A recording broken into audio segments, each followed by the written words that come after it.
Goeiemiddag maatjies, welkom by Tannie Belinda se Oranje Bankstories. So hierdie is deel 2 van Hansie en Grietjie, so Tannie gaan hom net verder lees, so Tannie hoop julle is so opgewonde om die res van die storie te hoor. Hansie, Grietjie, roep die houtkapper verbaas uit, die stiefma oor hulle name en verstaar. Verflaks knors sy, hulle is terug. Toe sê die stiefma, simpel kinders, hoekom het julle verdwaal? Toe sê Hansie, maar ons het nie. Ons is dood van die honger, kerm Hansie. Wel, ek het nie vir julle enige middagete of aandete oorgehou nie, sê hulle stiefma. Wat van ontbyt, vra Grietjie. Hierso, julle kan my brood kry, sê die houtkapper. Sy vrou gluur hom aan.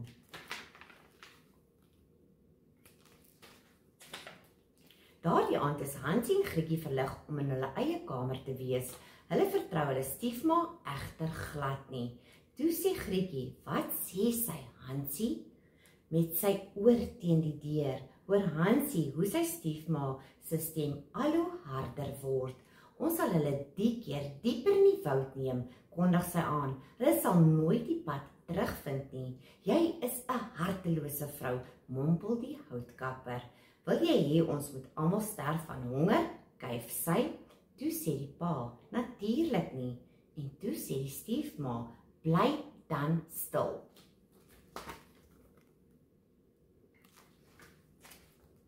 Hansie en Grietjie lê en bewe in hulle beddens. Toe almal weer stil is, sluip Hansie weg om nog klippies te soek. Maar hy kan die voordeur nie oopkry nie. Sy stiefma moes dit gesluit het. En toe dink hy in sy gedagtes, wat maak ons nou? Opstaan, opstaan, wakker word, roep hulle stiefma, vroeg die volgende môre. Sy dwing Hansie en Grietjie om op te staan, gee hulle sny ou brood om te deel en stap met hulle die woud in. Hansie se maag grom, maar hy eet nie sy helfte van die brood nie. Pleks daarvan verkrummel hy dit en strooi dit langs die pad om weer 'n spoor te los.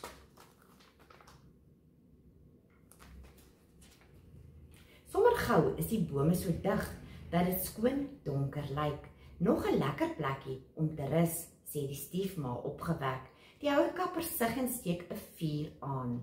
Hy kan dit nie oor sy hart kry om na sy kinders te kyk nie. Toe maar, sê Hansie vir Grietjie, toe hulle alleen is, ons kan die krummels tot by die huis volg. 'n Voël pik een van die krummels op. Weg is jy, skree hy en jaag die voël weg. 'n Houtkapper vlieg af en pik nog 'n krummel op. Nee, roep Hansie uit. Shame, toe kom die voeltjies en pik die broodkrummeltjies op. Die voëls chirp in die bome. Hansie en Grietjie soek nog na krummels, maar daar is niks oor nie. Wat doen ons nou? Vra Grietjie verskrik. Toe sê Hansie, ek sal aan iets dink. Die volgende oggend het Hansie nog nie 'n plan nie. Kom ons loop tot ons die rand van die woud kry, stel Grietjie voor.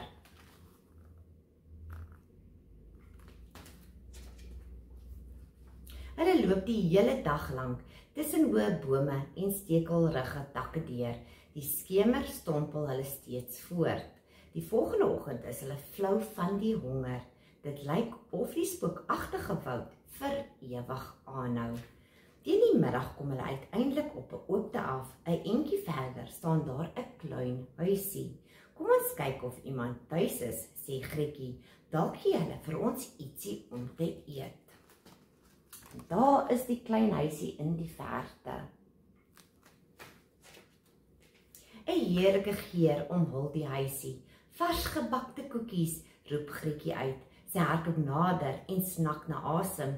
Die mure is van stukke koek gemaak en die dak van glinsterende sjokolade. En toe wys Grietjie pink spons bakstene. Dit lyk heerlik, sê sy. Ek kan amper nie haar oë glo nie. En dit smaak nog lekkerder, mompel Hansie, wat klaar aan 'n vensterbank knaag. Selfs die vensters ruik soet. Grietjie lek aan een. Dis suiker, toe sê Hansie en 'n deur van gemmerbrood. Julle kyk net daai lekker huisie. Hansie die toffieappel deurklopper probeer afbyt, vlieg die deur oop. "Ah!" skree hy toe 'n ou vroutjie uitgewaggel kom. Sy is so rond soos 'n vaatjie en nog leliker as 'n padda. Sy kyk met haar uitpeel oë na die twee kinders en toe sy glimlag, sien hulle haar vrot tande. "Hou julle van my huis, hè?" vra sy skoor. "Ja, dis heerlik. Ek bedoel oulik," sê Grietjie en vee vinnig die sjokolade van haar gesig af. "Julle moet tog binnekom," sê die ou vrou. En toe sê die vroutjie, "Ek is dol oor besoekers." En daar is die ou vroutjie. Wat 'n geluk, 1, 2, 3 berei die gawe vrou vir die kinders 'n ongelooflike ete voor. "Wil julle dalk vanaand hier oorslaap?" vra sy. Hansie en Grietjie kan net knik, want hulle monde is vol koekies en lekker goed. Toe sê Hansie in sy gedagtes, "Ons magies gaan ons nie vanaand wakker hou nie. Shame, want hulle magies het nou baie lekker goed in. Julle, kyk net al daai lekker goed, maatjies." Die volgende môre word Grietjie wakker en sien die son skyn al. Hansie is egter nie meer in sy bed nie. Hy eet seker al ontbyt, dink sy, en hardloop kombuis toe. "Jy het net betyds om my te kom help kos maak," sê die ou vrou hees, nou sonder 'n glimlag. Gedienstig skil Grietjie die aartappels, kerf die wortels en rasper die kaas. Toe vra Grietjie, "Waar is Hansie?" Toe sê die ou vroutjie, "Hy wag vir sy kos."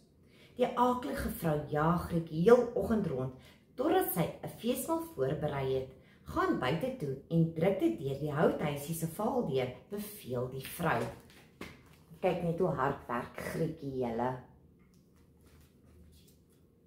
Grietjie is verwaard. Toe sy buite kom, hoor sy haar broer uit die houthuisie roep, "Laat my uit, jou ou heks." "Hansie, wat het gebeur?" roep Grietjie uit. "Die ou vrou is 'n heks," skree hy. "Sy het my getoer en nou wil sy my vet maak en my opeet."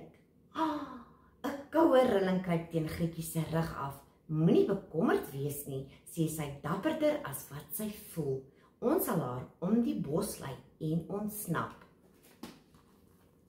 Sien julle, daar is die klein ou huisie waarin Hansie is. Daardie aand hobbel die heks na die houthuisie toe. "Hou uit jou vinger," skree sy. "Wys my, hoe vet is jy?" Sy steek haar hand by die vaaldeur in en Hansie hou 'n takkie uit. "O, toggie," sug die heks, "jy is net vel en been. Eet meer, knapie," sê sy vir hom. Daar lank laat sy arme Grietjie enorme maaltye voorberei. Hansie eet elke mond vol, maar sy takvinger word niks dikker nie. So Hansie was baie slim maatjies. Hy het die takkie uitgesteek en nooit sy vingertjie nie. Hansie het Grietjie se plan werk, maar die heks word ongeduldig. "Vet of maar, môre eet ek jou broer," kondig sy een aand aan. En toe sê Grietjie, "Nee." Grietjie lê die hele nag wakker. "Ek gaan nie toelaat dat daardie nare heks my broer opeet nie," dink sy. Grietjie roep die heks teen dagbreek. "Klim in die oond en toets hoe warm dit is." "Nee," antwoord Grietjie. "Wat sê jy?" skree die heks. "Ek pas nie daarin nie. Natuurlik pas jy in, jou simpel klein snuiter." Toe sê Grietjie, "Nee, regtig, ek dink my kop is te groot," sê sy vir die nare ou heks. Die tyd is die heks baie kriebelrig. "My oond is reusagtig," sê sy. "Kyk, selfs ek pas daarin." Hy gaan teen kreun en klim sy in. En toe sê sy, "Dis maklik." Blitsvinnig slaan Grietjie die oonddeure toe. Toe die bose heks in haar eie oond verbrand, word die towerspel op die houthuisie verbreek. Grietjie roep, "Hansie," toe hy by die huis in hardloop, "Jy het my gered." En toe sê Grietjie, en dis klaar praat met die heks. Kyk maatjies, daar is die nare heks binne in die oond. Hansie en Grietjie is uiteindelik veilig. Hulle soek deur die heksehuis en kry juwele en 'n mandjie eetgoed. Dan stap hulle tussen die bome in. Die voeltjies kry Hansie en Grietjie jammer en wys vir hulle die pad huis toe. Die houtkapper is baie bly om hulle te sien. Hulle stiefma is egter nie meer daar nie. Sy is weg om in 'n baksteenhuis te gaan bly, sê die pappa. Moenie jou bekommer nie, pa, sê Grietjie en wys vir hom die juwele. Ons kan elke aand fees vier en elke dag 'n nuwe toffieappel deurklopper hê, voeg Hansie by. Julle, is dit darm nie die oulikste storie nie? So vir julle taak maatjies, moet julle vir Tannie 'n prentjie gaan teken van daai huisie vol lekkernye. Julle kan vir Hansie en Grietjie ook byteken. En dan gaan Tannie se WhatsApp nommer in die onderkant sit. Dan kan mamma, pappa, oupa of ouma vir Tannie julle prentjies stuur. En dan gaan Tannie later 'n paar prentjies spiek en dan gaan Tannie dit met trots op my kanaal deel. So julle moet onthou, stories wag altyd op die Oranje bank. Bye bye!